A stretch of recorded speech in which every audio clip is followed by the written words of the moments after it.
So for Spinoza, inadequate ideas are representations whose contents can be fully explained by other ideas within the same mind. From the first personal perspective of the cognizer, a lack of necessitating explanation can be mistaken for contingency. But with contingency comes uncertainty, and with uncertainty, disagreement, so it's no wonder that people turn to authorities of dogma and custom to try to secure some stable foundation. But of course, defaulting to authority like this only leads to turmoil and strife. Quieted, tranquil mind, freed from all the usual all-too-human distortions and misconceptions, only comes with the cool hours of specie eternitatis theoretical cognition. And that way of thinking will help us arrive at adequate ideas. An idea is adequate in a mind if all the causal antecedents of it are within that mind. Its representational content can be fully explained by other representational contents within the mind. These are ideas that everyone, insofar as everyone is reasoning, can agree on. The more we cognize with our intellects and the less we go with our guts or our hearts, the more concordance and peace there will be. Now, Spinoza's project is nearly always approached in an adequate ideas good, inadequate ideas bad sort of way. There's no doubt that inadequate ideas do sometimes lead to bad things, but I'd like to suggest that inadequate ideas are not always a blight to be eradicated. Inadequate ideas need not always undermine adequate cognition's gains. In fact, inadequate ideas might even be integral to the story of how a human cognizer amends her mind, moving from confused, confounded, inadequate ideas to clear, distinct, and adequate ones. Even ideas like being, thing, something, which Spinoza says are confused in the highest degree, have a role to play. This is very welcome news. After all, terms like thing appear all over the demonstrations of the ethics.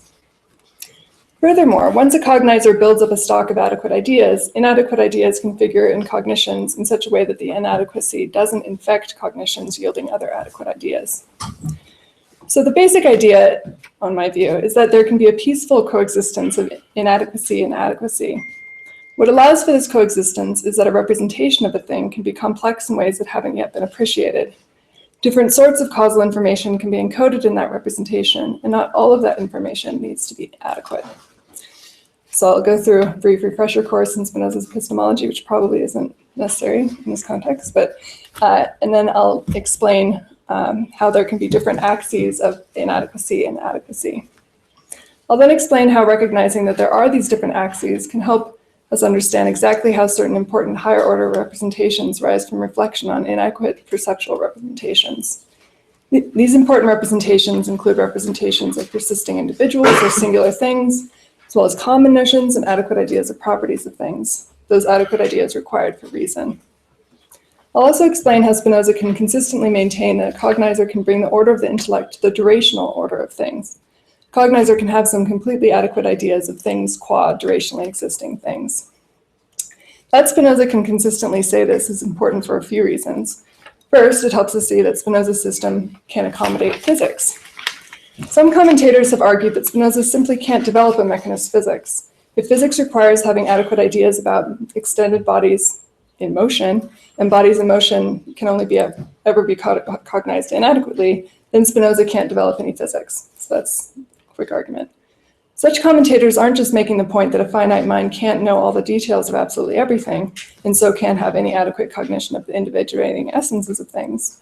They're saying that even if a finite mind can come to have an adequate idea of properties of extension, a particular sense body, sensed as extended, durationally existing, and in motion relative to other things, just can't be cognized in terms of any adequate idea. What these commentators haven't noticed or haven't seemed to notice is that if they're skeptical of the prospects for Spinozian physics, they also need to be skeptical of the prospects for Spinozian ethics. This is the second reason why it's important to see that for Spinoza, a cognizer can have some completely adequate ideas of things qua durationally existing things.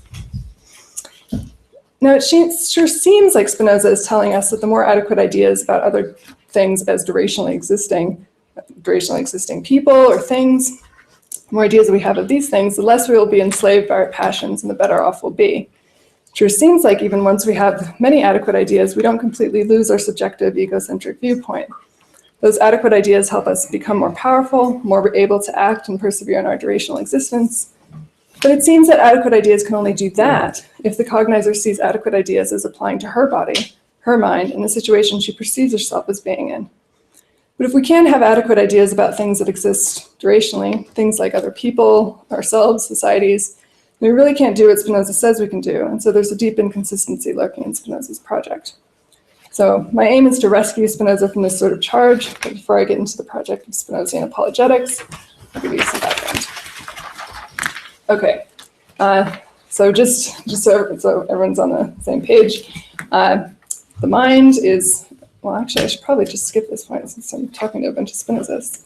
All right, I'm going to skip a few paragraphs. So a human cognizer is presented with a complex sensory manifold of hue changes, edges, etc., and is so presented because the human body is a certain way. Animals with less complex perceptual systems and humans may not register as much. So planarians' eye spots can't register form, but they can register changes in light intensity. Some animals can bring more order to perceptual experience, keeping track of patterns, both remembering and anticipating sensations in virtue of having registered those patterns.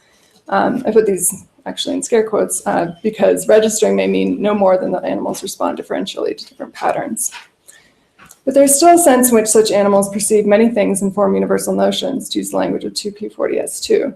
They perceive things and form on the basis of idiosyncratic encounters with things, universals linking ideas to each other. Other animals and human animals may see things as external, as discrete and bounded, capable of persisting in the same place over time, as well as moving relative to other things in time. Such animals have representations that present something as present and external. More order emerges as minds cognize things as belonging to kinds. Even if such order does not cut nature at its joints, it's still bringing some imaginative order to perceptions. So all that I've just described is associated with cognition of the first kind. When a person cognizes in this way, he transitions from one idea to another, not because he sees how representational contents must be linked as representations of bodies or of ideas, but because he has been habituated or told to link up ideas in this way. Yet substance and modes have a certain nature, extension or thought. Because nature has a nature as extended or as thought, things, qua body or qua ideas, must be related to each other in certain regular ways. We can come to have adequate ideas of the properties of things and adequate ideas about how those properties must be related. Because we can grasp the nature of extension and thought, we can make inferences from one adequate representation of body or thought to another adequate representation of body or thought. This, as I understand it at least, is what reason does to cognition of the second kind.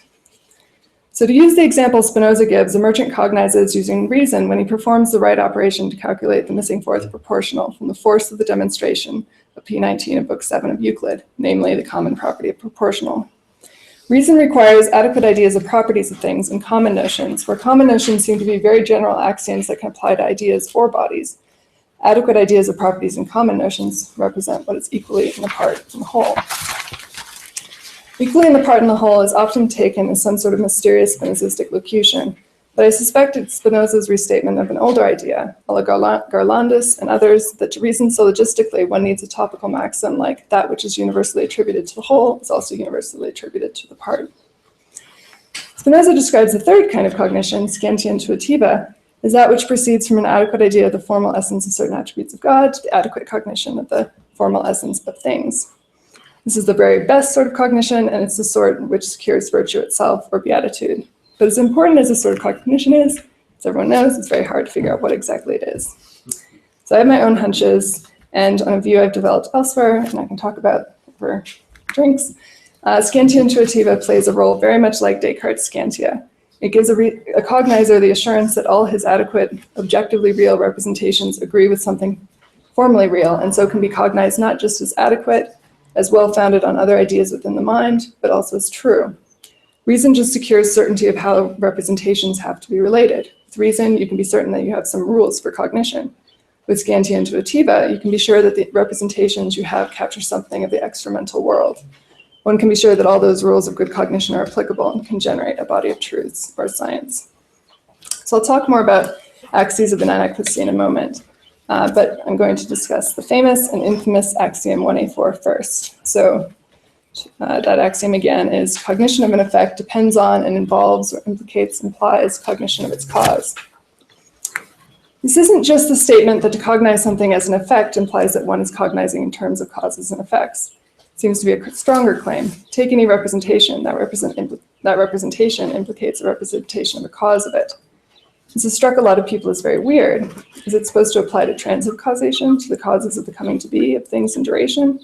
So here's John Morrison, who thinks that if we interpret it as applying to transitive causation, we get some implausible implications. So, for example, this is to quote, because Mount Washington's shape was caused by a glacier, this axiom would imply that all cognition of Mount Washington's shape involves cognition of that glacier, including all beliefs, memories, and sensation. This implication seems implausible.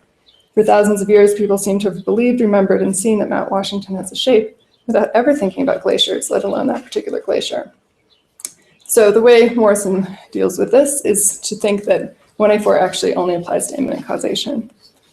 I actually don't think we need to restrict the axiom to just one sort of causation. We can just take it to mean that any cognition of a thing will implicate at least one of the effects causes. Now, there are different causal dimensions along which we can consider a thing, or cognize a thing. And again, I explore this in more detail elsewhere, so more drinks will have to be had to discuss this.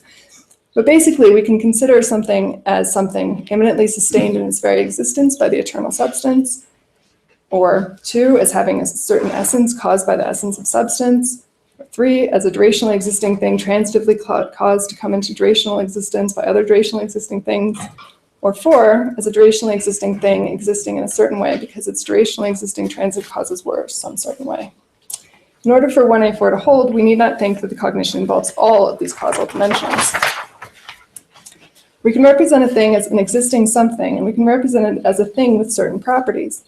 This distinction in representation reflects the distinction in cause. Some representations of Mount Washington will not depend on or involve ideas about things like the tectonic orogeny or subsequent glacial erosion. Here's an inadequate representation that does not violate 1A4. That mountain over there is a certain way because something else, and who knows what it is, was some certain way. That's a very inadequate explanation, but it isn't a violation of 1A4. So let's focus on transitive causation. We can represent a thing in terms of its durational existence or in terms of its properties. These are different causal dimensions. An idea can be inadequate in the cause of durational existence dimension or in the cause of the way things are dimension. If I have an inadequate idea of the durational existence of something, I do not have in my mind ideas sufficient to account for that durational existence. Note that I can form an adequate idea of it as a mode of substance, though. I can have an adequate idea of extension and of thought. But if I'm just considering something as inhering in the eternal substance, I'm considering the thing's existence sub specie eternitatis. Having an adequate idea of a thing as a durationally existing thing would require being able to represent all the other durationally existing things that conspired to bring the thing into durational existence, and that's a tall order. There's an infinite number of things that had to exist in order for some particular thing to come into durational existence. And furthermore, Spinoza has a rather weak notion of what counts as a singular thing or an individual. If a number of things bring about one effect, they're considered to be one thing. If a number of bodies communicate their motions to each other in a certain fixed manner, they constitute an individual. So even if we can give some approximate number of difference-making things that had to be in order for something to come to be, we're bound to have an inadequate idea. Ideas can also be inadequate in the cause of the way things are dimension. We're bound to have a lot of inadequacy here, too. If we want to provide an exhaustive account of the properties of something, that would also be a tall order requiring an infinite number of representations of properties. To make it a little bit more vivid, let's turn to Spinoza's own examples. So after saying that error is due to privation of knowledge, Spinoza gives us 2 examples in 2P35S. The first example is of the man who thinks he has some sort of libertarian free will. Spinoza says that such a person is conscious of his actions. The man has an idea representing an effect, namely an action. The man knows that if the action it had to have been caused, but he only has an inadequate idea of the cause of the existence of his action.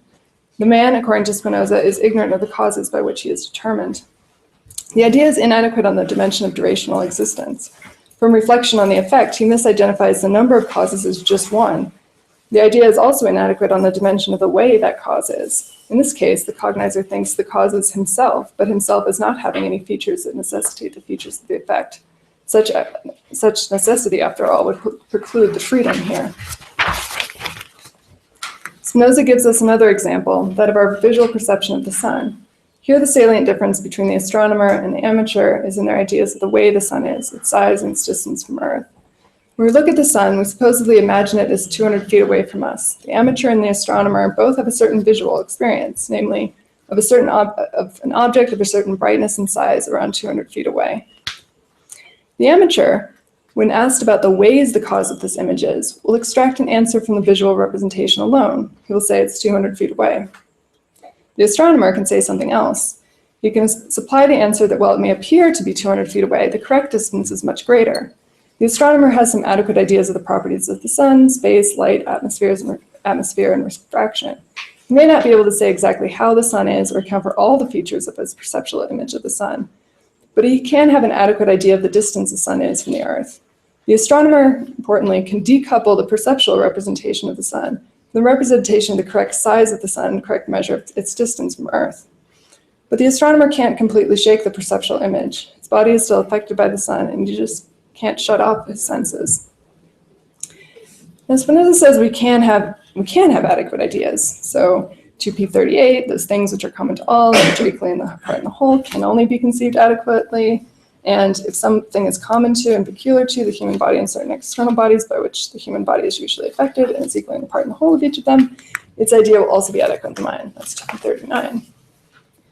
So we can have adequate ideas of the properties of things. So we can have adequate ideas of at least some of the ways causes needed to be, however many causes there in fact are. We can, for example, have very inadequate ideas of bodies represented as causes. We may not know much about these bodies except that they are bodies. We can have some adequate ideas of the bodies qua bodies. We may take some bodily affection and, using the adequate ideas of properties of bodies we do have, posit that there must be durationally existing bodies that are some certain way. It must be some certain way. We can do this even if we are not in a position to match up any perceptions of bodies with the bodies we know to have to be there for a given effect to be there. So we can have an adequate idea of a property of an effect, and with the aid of whatever universals of reason we have that specify how properties are related to other properties, we can deduce that there must be causes that are a certain way. We can have adequate ideas of the properties of those causes, despite the fact that we lack the ideas required to individuate particular causes.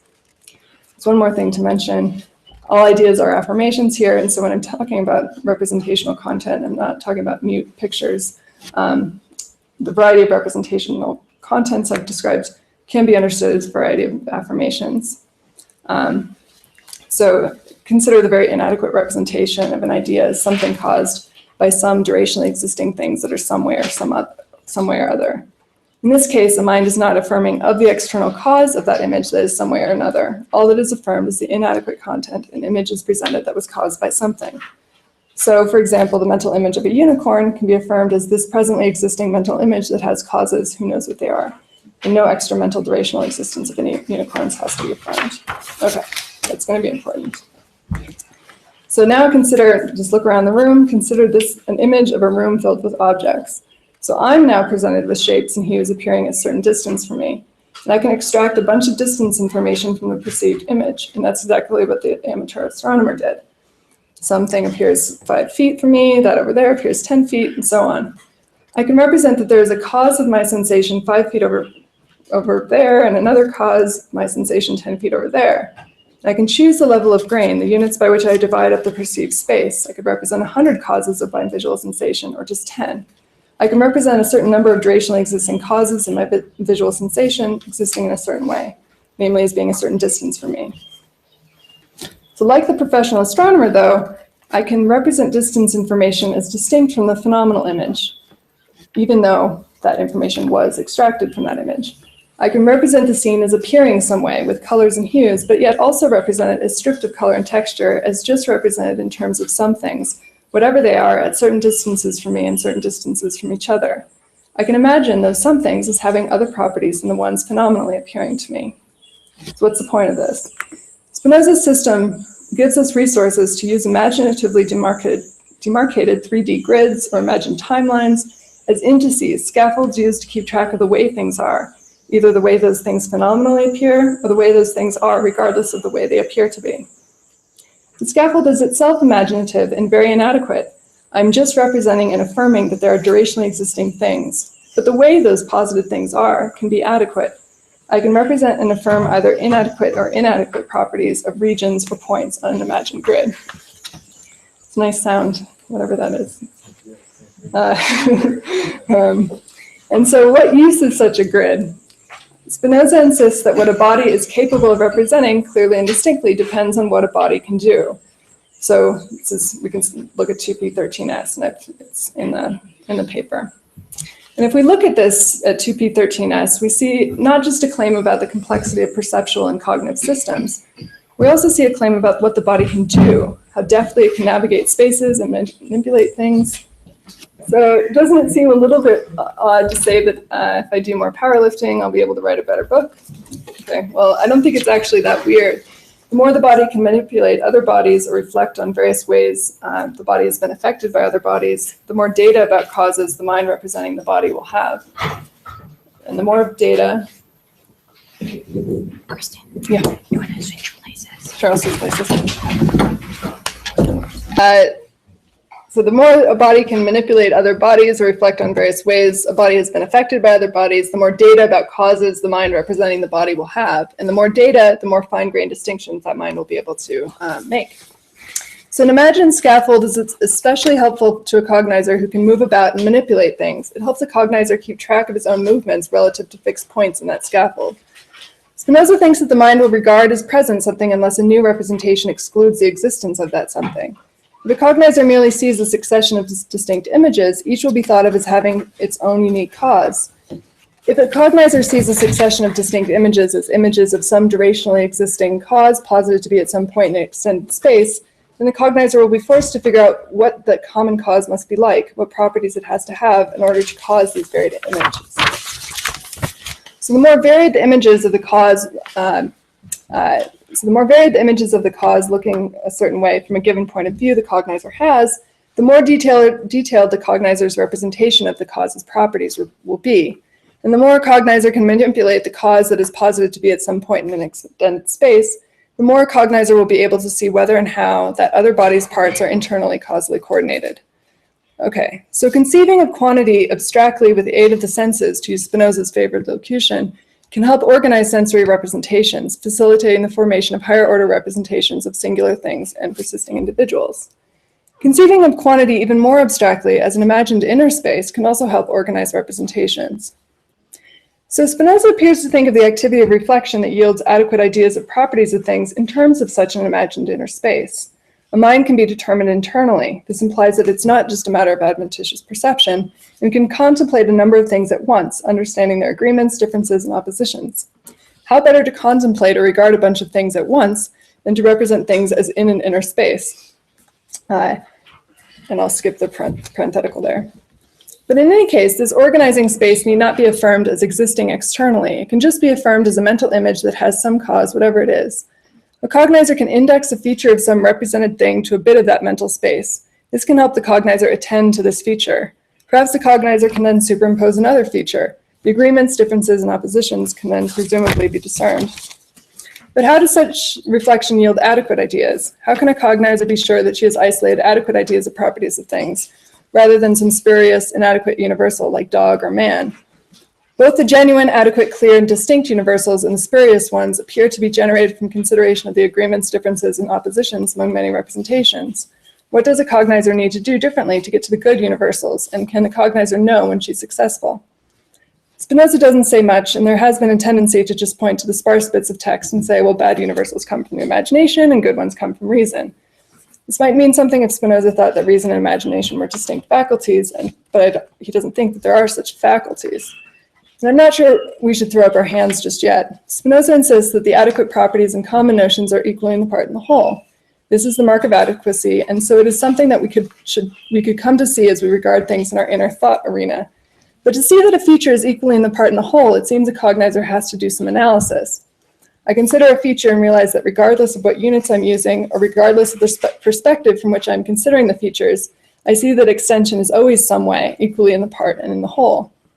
Again, Spinoza doesn't say very much, but it seems our ability to do some counterfactual swapping out of properties, or some counterfactual stretching or dilation of images, or some change of perspective, is correlated with our abilities to have adequate ideas, to have representations of infinite modes, the pervasive necessary features of Euclidean extension. The more we can do all this, the more likely it is that we will see that some putative adequate idea is really just an artifact of perspective or idiosyncratic experience.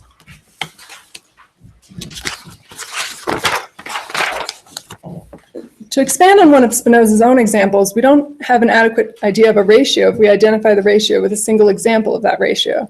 The child who thinks that 3/6 and 6/12 are distinct ratios hasn't really understood what a ratio is and is merely just memorizing patterns of numbers.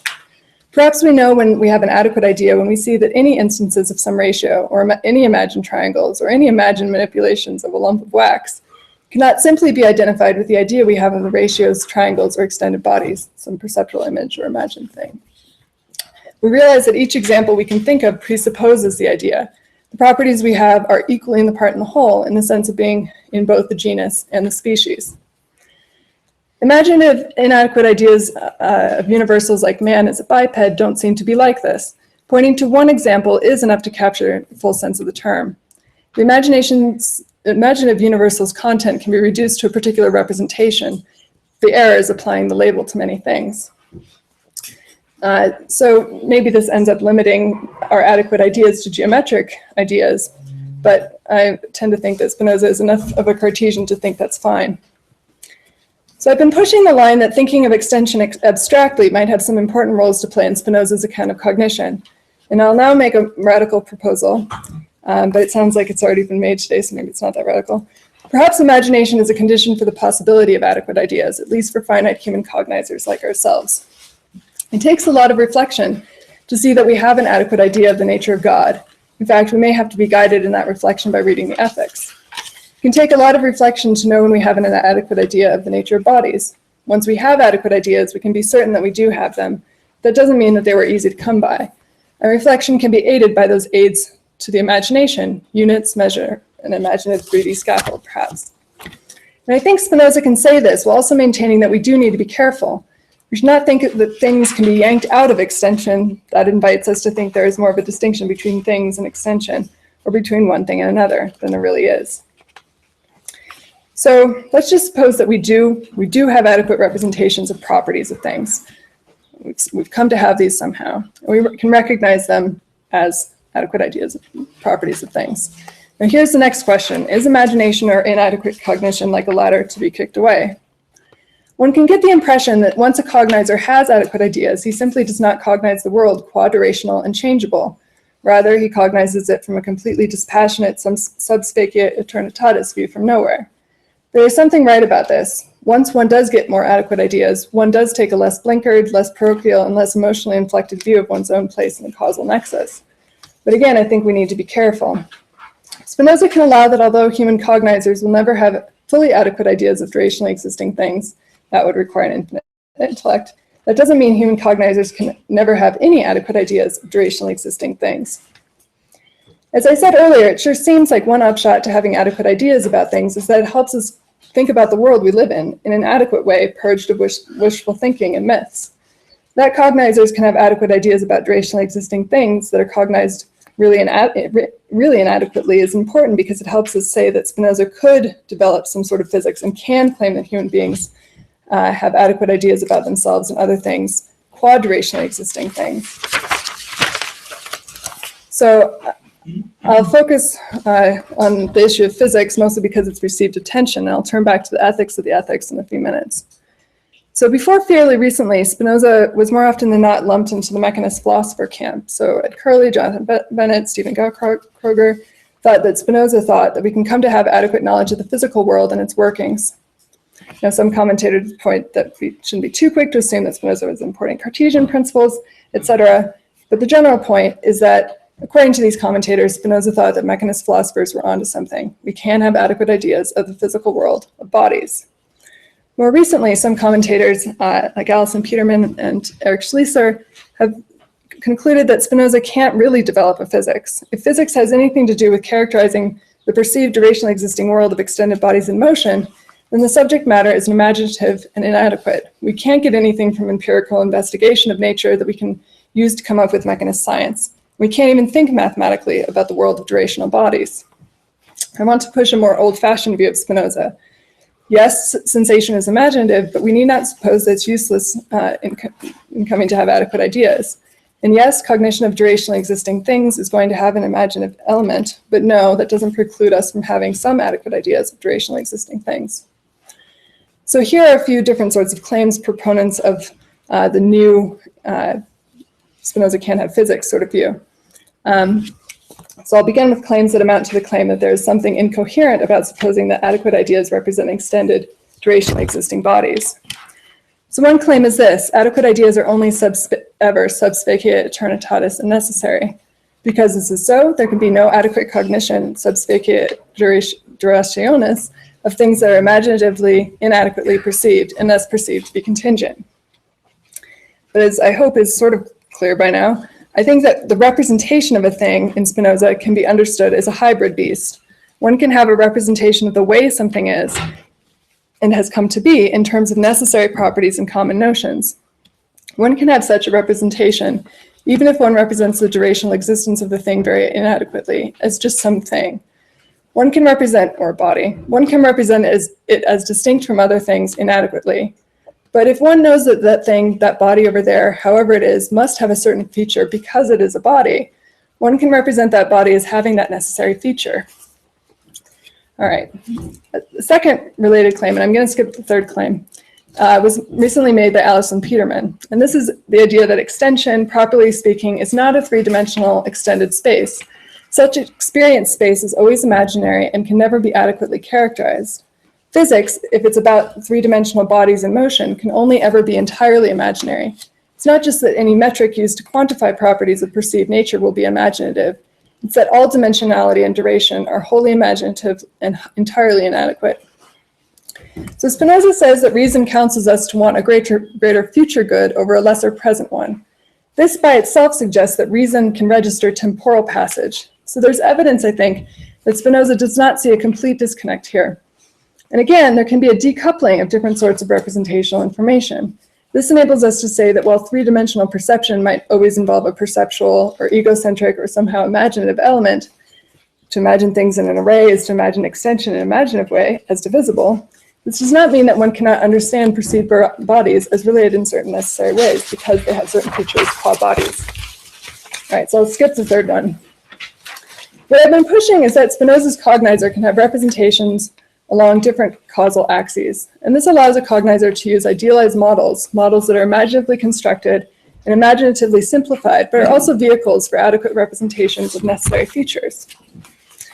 So Spinoza doesn't give us a lot to work with, so it's hard to be precise here. Perhaps we can see the idealization as Aristotelian. Certain properties are stripped away as irrelevant when we hold representations in mind to compare and contrast. We disregard certain features in order to clearly represent others and their relations. For example, the astronomer makes a classical mechanics model of the planets, describing them as objects with only shape and mass, properties Spinoza might label as equaling the part and the whole type properties. Or perhaps the idealizations are Galilean with deliberate distortions.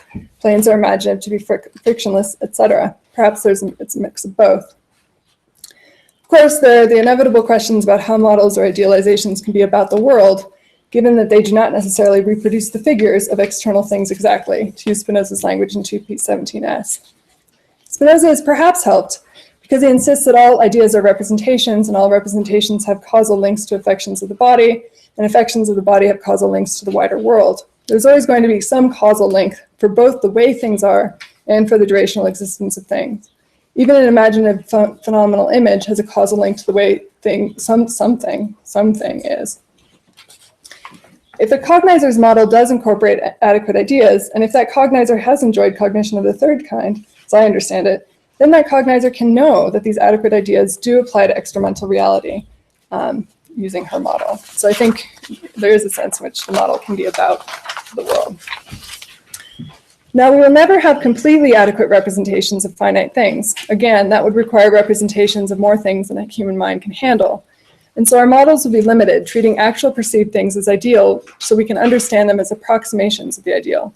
Even if we have adequate ideas of some necessary features of things encountered in experience, we may not be able to perfectly predict or explain every aspect of experience.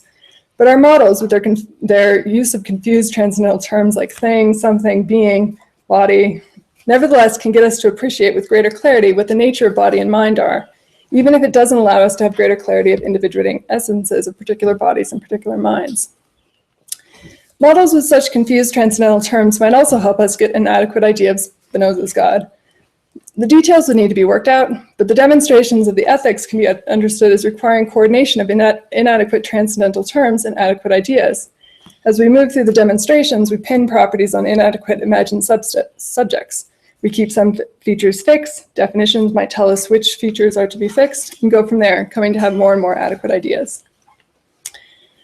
So while I think Spinoza could develop a mechanist physics, I think he was more concerned to write the ethics in the ethics. We can understand mechanist philosophy as stressing the qualitative nature of the mechanical models. Phenomena can be understood geometrically, but that doesn't mean that we always need to do a bunch of geometrical calculations. A cognizer can know that all phenomena can, in principle, be explained by common notions and adequate ideas of properties of things, and whatever universals specify how such properties are related. And while it's better to know more precise details about how things work, have more adequate ideas of all that, maybe what's really important about having more adequate ideas is that those adequate ideas preclude appeals to final causes, divine will, substantial forms, and other spooky things. It's very important to Spinoza that we human cognizers can have adequate, true ideas of the world, quad-durational world. Without these adequate ideas, we will continue to think of things we encounter more with our guts than with our minds. We will overlay the experienced phenomenal world with all sorts of spooky things, and that can only give rise to discord and strife. The sort of cognition involving adequate ideas of durationally existing things is, I think, a species of reason. Reasoning involves coming to have other adequate ideas of properties of things from given adequate ideas of properties of things. We come to see things as necessary, not contingent. Our attitudes towards those things change accordingly. How that happens is another issue. But even as we come to have many adequate ideas of the ways causes had to be for something to be the way it is, there may still be an imaginative phenomenal image that's in tension with this adequate idea. The astronomer and the amateur have perceptual experiences that are in many, many respects the same. The adequate theoretical ideas the astronomer has are not as phenomenologically potent as the inadequate pre-theoretical ones. The astronomer, Spinoza reminds us, nevertheless imagines the sun is near. For the astronomer, there's a subspecie aeternitatis representation, or a bunch of them, but there's also some sensory pushback or pull down. There's a real tension between representation subspecie aeternitatis and representation subspecie durationis. Perhaps the very sort of tension that led Plato and others to think philosophers should look forward to being rid of their bodies. In Spinoza's system, I'm just taking it as a given here, there's no eternal soul that persists after bodily death. There's no afterlife.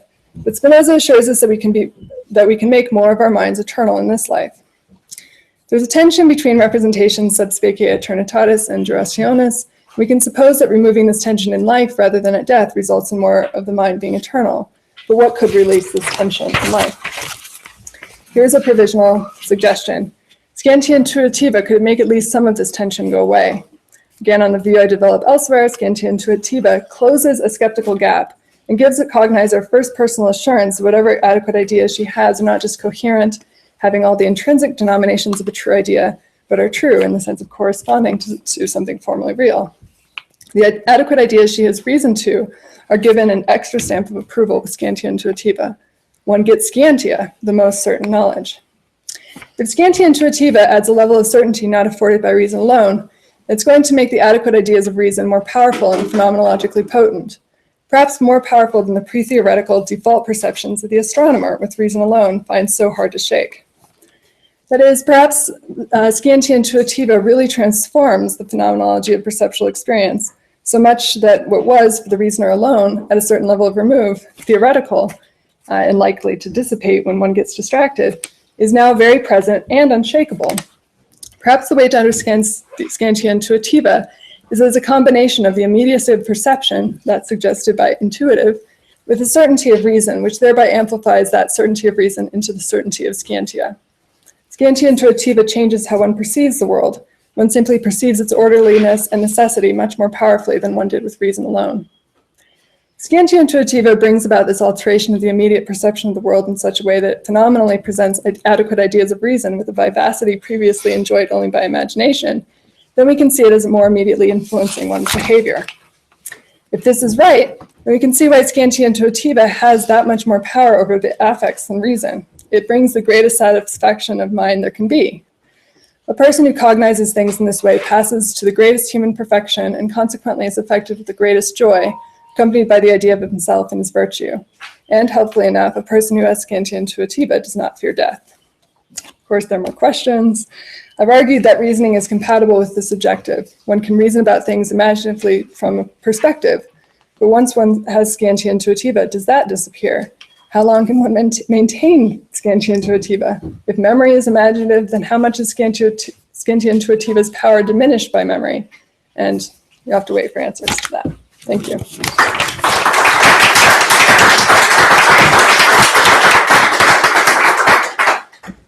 We have about 15 minutes for questions, so. So that was great. I just wanted to hear more about what you think of ethical knowledge, since you said at the end you're going to get to ethical knowledge, but I don't know I'm yet. going to talk about that tomorrow. So Okay, good. Yeah. I'm really interested to hear what you have to say. I don't have a lot to say about it yet, so I'm looking forward to what you're saying tomorrow. Sorry. We can talk more later, maybe. Can I ask you one more question? Sure. How do you understand how do you use the word data as applied to Spinoza? I'm just wondering what that word means when applied to Spinoza. Because you said the more data you get. Oh. What do you mean by that? So what I had in mind was just, you could amass a collection of just images of cats or something, and just you compare and contrast those. So it's just whatever inputs you have that you're comparing and contrasting. Does it have to be images or? Not necessarily. I've been thinking mostly in terms of visual perception because that's the bias I have, like many philosophers. I'm just stuck in the visual. But it doesn't have to be, I don't think. Professor? Yep. So just thanks for this. I don't have any sort of major problem with anything. Which I have some tiny little things, but I wonder what reading it through us. Where did that come from? The beginning was with the reading of Axiom 4. Do you take the definition in Axiom 4 to include also definition of first kind? So, Yeah. Okay, that comes through to me as being really weird. So that's, yeah. As if at all, because then you go on to say that all representations include knowledge of or cognition of the cause. So I can't have even an imaginative representation of something without also that including some knowledge of the cause. I think that's So that's why I tried to emphasize how minimal the notion of cause can be. It can just be, you have an idea of a cause, whatever it is. It's just some sort of placeholder idea. It's just that every time Spinoza, also in the treatise of the invitation and the intellect and other places, when he speaks about including the cause of something in the knowledge of that thing, it's always in the context of having adequate knowledge, true knowledge. Yeah, so just a little bit. I've been focusing on the ethics. I think things might have been different in the treatise, and that's like a full treatment of this would have to take into consideration the short treatise and the treatise on the inundation of the intellect, the sorts of knowledge appear that elsewhere, in Spinoza's corpus, and he might not always be consistent, but I think it's at least open to him if he's open to making some sort of distinction between existence and properties, or essence and existence. If you can do like a shift of aspect or shift of focus, that might be enough wiggle room to just have a representational content that represents just some cause, whatever it is. It's still a cognition of a cause. It's very, very inadequate. It's imaginative, but it still doesn't violate 1A4. We can talk more about it. Oh. I did not spill it. No, thankfully. Could we talk a little bit more about adequate knowledge, say, of the world under the attribute of extension? Sure. Right. And I'm pretty clear, I think, about where it is that the adequate ideas come from, say the common notions. Mm-hmm. One of the things, if you're going to think of Spinoza as a mechanist, you might want to think about where the laws of nature come from. Yes. And he doesn't call them laws of nature in the Ethics, but I kind of think he thinks of them as eternal truths on a par with geometrical truths. Right. Okay. So where do those come from? Where do those come from? Or they come from the same place that geometrical truths come from, wherever that is. But so when we're thinking about adequate knowledge of physics, it is going to be in this broad sense geometrical, Yes. where motion is a geometrical property of bodies, where the laws that govern it are broad sense geometrical. Now, where do the inadequate ideas live in this story? Because this is part of your thing, is that even adequate knowledge, say, of the physical world is going to be a mixture of adequate and inadequate ideas. Okay, so I think there's actually a question that maybe you didn't think there was a question about the origin of the sort of natural laws. Yeah. I mean, so I do think, I'll just say a little bit more. Common notions are going to be very, very general, law of non-contradiction maybe. And then the more, like the adequate ideas of properties of things are going to be extracted from our interactions with other bodies, qua-bodies. And if in order to be causally affected, there has to be something in common for their causal interaction to be, there's some information encoded there that then you can reflect on. And if you get enough data, you can then see it's equally in the part and the whole. So that might be the general story about how you get some sort of laws of nature, just about extension. But I don't know how general or how specific he doesn't say very much more about how the genesis of those sorts of ideas. But to get to the other question, so where the inadequate ideas are. So what I had in mind was just, I mean, I think the idea of some sort of idealized model is the best way to think about it. And you can sort of experience the world and attend selectively to a moving thing, but ignoring, bracketing out lots of its color features or particular, maybe some of its shape features, depending on what you're trying to calculate. And so you can do applied mathematics.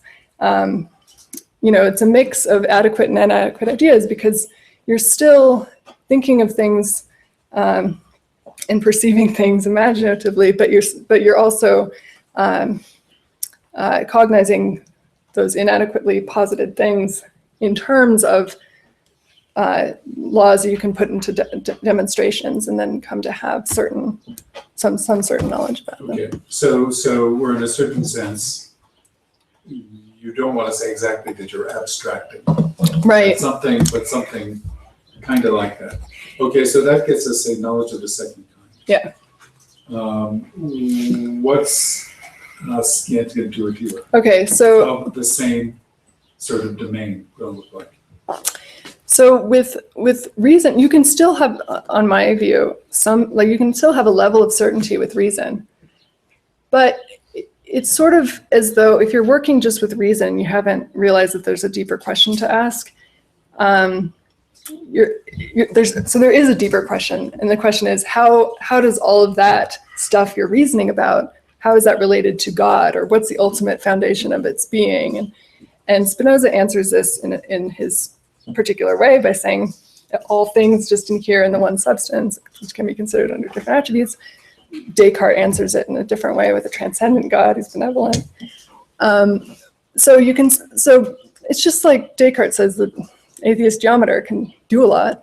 It's just, for Spinoza, the reasoning cognizer can still do a lot. It can calculate, and predict a lot of behavior of bodies. You can do a kind of physics. Yeah, you can do a kind of physics. You just can't, you don't have the metaphysical foundation.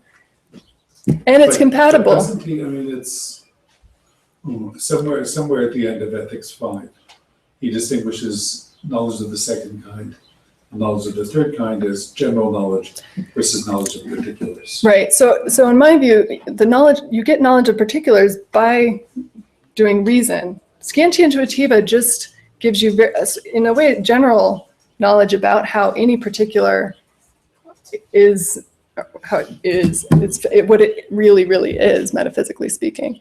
And so you still, when you have, after you've enjoyed this intuition of what things really are, as things inhering in substance, you just think about all the particulars in a different way. You're still thinking about the particulars you understood by reason. It's just you have you can say more about what they are metaphysically speaking rather than just physically speaking. Okay, thank you. Luis? We can talk about that later on, but it's only a following up on Morgan's intervention, and it's about thinking about the axiom 4 and ethics 1. And so you will say that for an image, or for any image, or for some image, you will have the causes of the things, because as Morgan also said, when Spinoza talks about that, when he talks about, uses this axiom is inadequate knowledge in the topic. And when he talks about images, he says, well, are like effects without causes, something like that, no? Yeah, so I guess maybe a more accurate way of thinking is any image or whatever is going to, like, it's not going to violate 1A4. 1A4 is going to apply to all cognitions. Doesn't mean that you can't then add more causal knowledge. Okay, so have the knowledge of the cause after.